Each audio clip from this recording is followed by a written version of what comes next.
Find functional hilarity at the Biffa Emporium. Girl, it's what I heard. Allegedly, it's just the word. Allegedly, it's on the street. Allegedly, I sing to the beat. Allegedly, lee, lee, lee. Allegedly, lee, lee, lee. Allegedly, lee, lee, lee. Allegedly. All right, Ope, Hair, Meg. Let's see what y'all talking about. So Meg come out all pregnant, nobody knew. They had announced it maybe a week before, but I didn't know she was that preggers. So she ain't getting paid and nothing's off limits, but it's Ope. She knows what not to ask. Oh, Oprah was at their wedding, of course. Now, Meg, how did you know Ope? Because I feel like Harry probably knew Ope before you knew Ope. Why does Oprah have these boots on? It just makes me think of that old insult, your mama wear combat boots. Well, Oprah got them on. She ain't nobody mama, but she got them on. All that money couldn't put no polish on them fingernails. A little moisturizer and a little polish can go a long way to keep your hands from looking like feet. So Meg was aware of the royals, but she didn't know what she was getting into. Oh, so she was meeting Harry's grandmother just on accident because they was just hanging around. And he you know how to curtsy. And she's like, wait, y'all do that in the house? Y'all be oh, your majesty, on your way to the toilet. Aha! She said that was the first moment the penny dropped. So she went in there, did a deep curtsy, had her thighs burning, and chatted it up with the queen.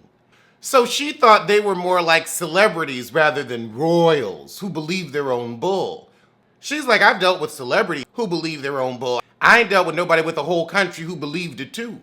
So we go down to the chicken coop. Because when you've got a sprawling house, you got to, have chicken coop. Would I have a chicken coop? Well, I do like a fresh egg, so possibly. So after the wedding is when the rumors started from the British press. So Meghan says that story about me making Kate cry is bull. And Kate don't look like she cried. You know them heifers ain't got no emotion.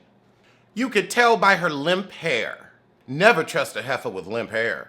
So apparently Kate made Meghan cry, but she put out the reverse story, but then had apologized and brought the heifer flowers with a note. Very Lisa Vanderpump. I believe it. We've seen Lisa do that crap on Beverly Hills. So Meg ain't gonna get into details of why she was crying and what happened with the dresses, because Kate apologized and she's forgiven her. She's like, I'm Portia, I've moved on, but I will set the record straight. So she I don't even think Kate put it out there. She's a good person. Everybody else knew that story wasn't true and nobody else was allowed to say anything in the Institute too. But you know how the stands get, it was the Mad Middletons versus the Markle Sparkles. You can like us both. Both. So now we get to the disparity in treatment betwixt Kate and Meghan. Kate's praised for holding her baby bump. Meghan, it's pride and vanity. When you're pregnant, that's what you do. Heck, I do that after a good meal. Oprah said, so why is it that you don't feel you fit in with the royal family? And Meghan looks there and smiles, and I don't know. I can see what layers were at play, but I don't know. She knows. We all know. So Oprah asked, so what was the deal with how you dealt with tabloids? And she said, look, the comms people told me and mine, just say no comment, but it's they were supposed to protect us, which never came through. So that's why we wasn't saying nothing, because we thought y'all was gonna come to the rescue, never showed up. So she said there's the quote unquote family, and then there's the people that run the business. So basically the family is a family of puppets. So who is the actual institute to put their photos up? Who are these comms people? You know what it sounds like? It sounds like they got a Mitch McConnell over there. Now, Meg, I know you're trying to not piss off a whole country, but let's not act like the queen is shit. That heifer ain't shit. The heifer might smile in your face, but that's a lavender dragon if I've ever seen one. I wouldn't trust her as far as I could throw her, and I could punt her a county mile. Oprah asked her, was Kate Middleton shit or was she ain't shit? Y'all look close at Wimbledon. So she couldn't even go to lunch with her friends. They were asking her to lay low, and every time she wanted to do something, they'd say, oh no, because it's gonna look like this. Oh, a true princess in the cage tea. I'm sorry, I'm going to lunch. So while she was pregnant, she was realizing, I've got a character assassination going on in the press, and they will not refute any of it. And with their silence comes complicity. And then they wanted to break protocol and not have their child a prince or a princess.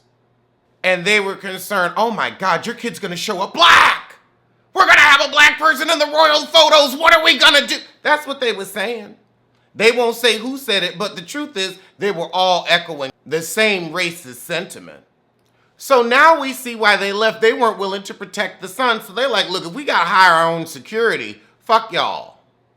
You gonna have him born into this and you ain't gonna protect your own blood? See, I'm sorry, I don't care if that heifer was trying to share a blanket with me. You the queen, you still ain't shit. Don't share a blanket, share a bodyguard. You could spare a couple, ain't nobody looking for your old ass no way. Keep your butt on the grounds. And Megan's like, I know they're trying to ostracize the one black child they got. If you want to embarrass my baby, we just ain't gonna be a part of it. You ain't gonna give them no sorry little Duke or Duchess title that they'll never get to move up. See, I didn't know the title came with the bodyguards.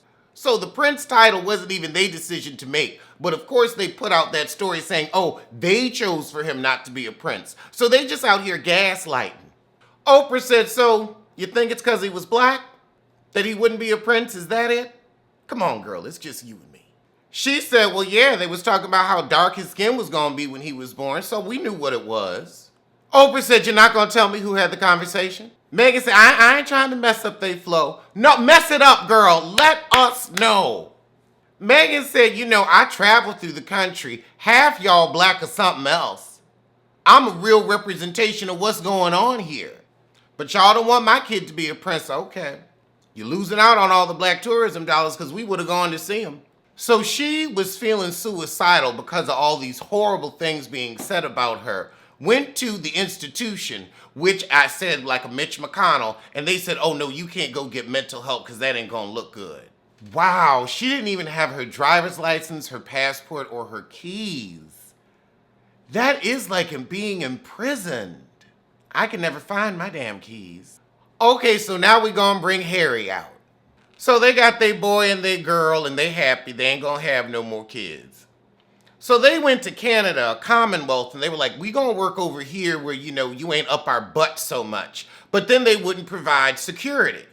So they was really playing with them and their lives. So they stayed at Tyler Perry's house because he went on and gave them some security. Madea was out there with that pistol like, pow-pow! So this is what started quote-unquote Megxit, which wasn't Megxit.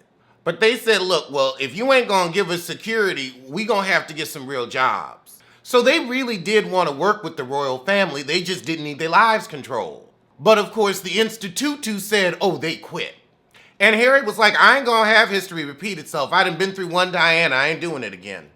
So Harry was at his own family's racism. He was like, oh, so this is what y'all pulling. I ain't never had no black people around you, so I didn't know y'all was gonna cut up like this. They had been talking to their grandmama, wasn't no queen blindsided. And his father ain't even taking his calls. He's too busy with his sorry, ugly mistress. Kombucha, cat crap, I don't know, something with a C. So Harry was too embarrassed to go to his family for help, but he knew they wasn't shit. So I can understand it was also, was it really going to help? Was the firm really going to be functional? No, they'd send her somebody that would give her some bad pills. I don't trust them as far as I can throw them. Wow. William said 70 members of parliament spoke out about the racism, but nobody in his family said anything. He's talking to you, William, he's talking to you. So the royal family needs the press so that they can keep the tourism money coming in, and the press needs the royal family to give them something to talk about, so that's why they afraid of them. They acting like they ain't watched The Crown. What else y'all got to do? Y'all sat down and peeped that crap. So they was gonna revoke Prince Harry's security too, and he's like, what? What? No, I ain't no more royal than this. So I don't know how you think I'm supposed to pay for my security. And they told the whole world when they fired the security. So they were really trying to get another Diana situation going. And yet you keep praising your grandmother. She is the problem. The call is coming from inside the palace. Y'all, I'm glad y'all got the hell out of there. Dang, they didn't have no school for royals? Nobody could pull her aside and be like, okay, let me give you some quick curtsy, fork, and apparently national anthem lessons, because yeah, I don't know what their national anthem is. I know O Canada. So Harry said he didn't realize he was trapped until he got with Meg. And he's like, my father and brother are trapped too. It does sound like they have no freedom. There's a Mitch over there. So the family cut them off financially, but you know, Diana left him 40 good million. But still, with their high security, the way Harry talking about his pappy, I think he's the one who said something about Archie's skin tone, the way he said there's a lot of hurt and disappointment there. So they would have been royals if they had had the support. They were like, we was trying to be family, y'all didn't want to fuck with us. So we moved on. Okay, this was a pretty cute little interview. Alleged what? Alleged who? Allegedly, allegedly. Don't blame, don't sue. Allegedly.